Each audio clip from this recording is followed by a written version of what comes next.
रात का अंधेरा था, किले की दीवारें खून से लाल थीं और उस दीवार के ऊपर खड़ी थी एक औरत, तलवार हाथ में, आंखों में बिजली, दिल में इंतकाम।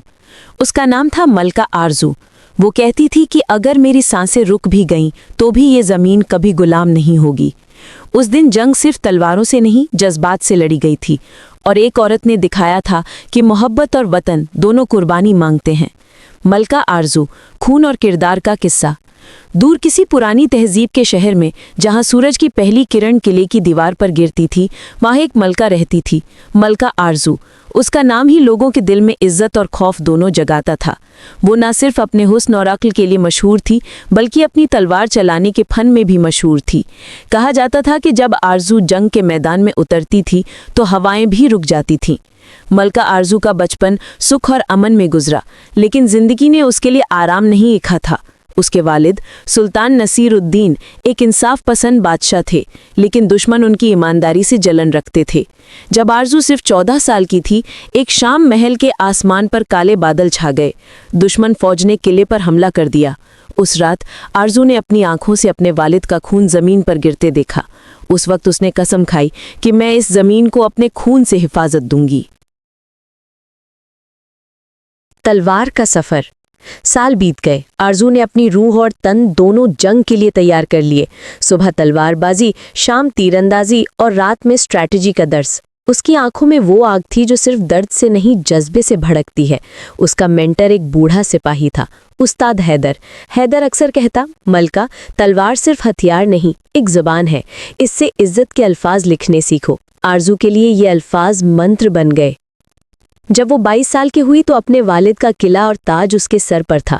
मुल्क में गुलामी का खौफ था, दुश्मन रियासत पर कब्जा करने के लिए हर हद पार कर रहे थे, मगर आरजू ने डरा नहीं। उसने अपनी फौज खड़ी की, घोड़े, तलवारों और नारी सिपाहियों का जत्था, जिसे लोग सुरूर बटालियन कहते थे। पहली जंग, खून और धूप का मैदान। एक दिन खबर आई कि दुश्मन ने सरहद पर किला फतेहगढ़ पर कब्जा कर लिया है।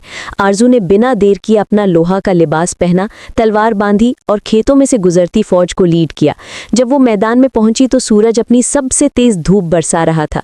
जमीन गर्मी से जल रही थी, लेकिन उसके दिल में सिर्फ ठंडक थी, इंतकाम की ठंडक। उसने फौज को पुकारा, ये जमीन सिर्फ मिट्टी नहीं, हमारे बुजुर्गों का खून है। अगर कोई इसे छीनेगा तो वो हमारी सांसें भी छीन लेगा। जंग का नारा गूंज उठा। तलवारों की खनक, घोड़ों की ताप और तीरों की शान, सब कुछ एक जंग नामा बन गया। आरजू ने दुश्मन के सरदार के सामने तलवार उठाई। दोनों के दरमियान जमीन धूल और खून से भर गई। हर वार में आरजू का इंतकाम बोलता था। आखिरकार उसने सरदार को जमीन पर गिरा दिया और फतेहगढ़ वापस जीत लिया। उस दिन लोगों ने उसे शेरनी हिंद का लक़ब दिया। एक दिल, एक मोहब्बत। जंगों के दरमियान भी जिंदगी रुकती नहीं। उसके महल में एक नया सैनिक आया, आरिफ। आरिफ एक घायल सिपाही था जिसे आरजू ने खुद बचाया था। आरिफ ज्यादा बोलता नहीं था, लेकिन उसकी आंखें जज्बात का समुंदर थी। हर शाम जब आरजू महल के छत पर हवा लेने आती तो आरिफ दूर खड़ा उसकी हिफाजत करता। धीरे धीरे दोनों के दरमियान खामोशी में मोहब्बत का एहसास जगने लगा। एक रात चांदनी के नीचे आरिफ ने कहा, मलका, आप तलवार से जंग जीत सकती हैं, लेकिन दिल सिर्फ मोहब्बत से। आरजू मुस्कुरा दी, लेकिन उसके दिल में अंधेरा था।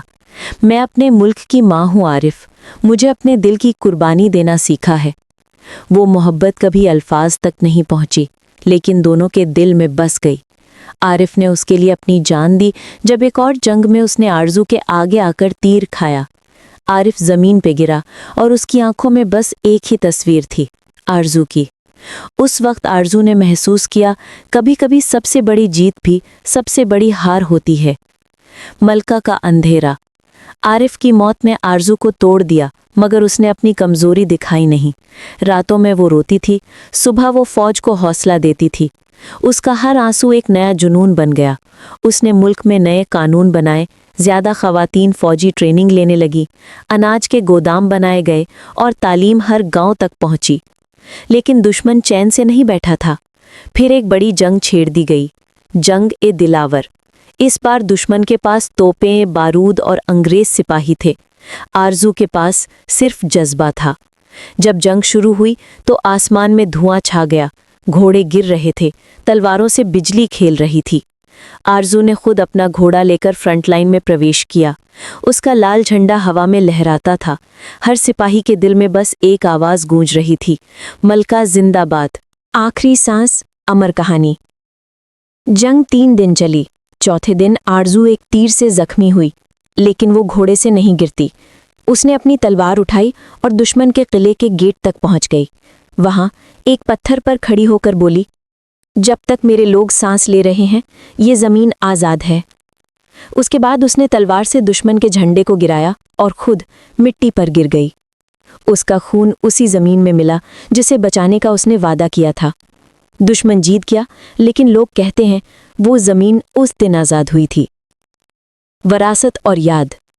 सालों बाद जब उसके किले के खंडहर में लोग गुजरते हैं तो लोग कहते हैं यहाँ अब भी तलवारों की खनक सुनाई देती है। मलका आरजू का मकबरा अब भी चमक रहा है।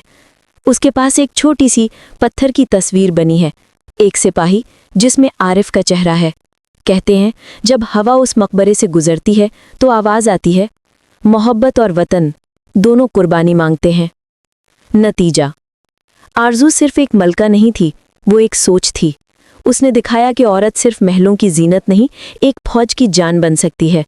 उसकी मोहब्बत अधूरी थी, लेकिन उसके जज्बे ने पूरा मुल्क जीता।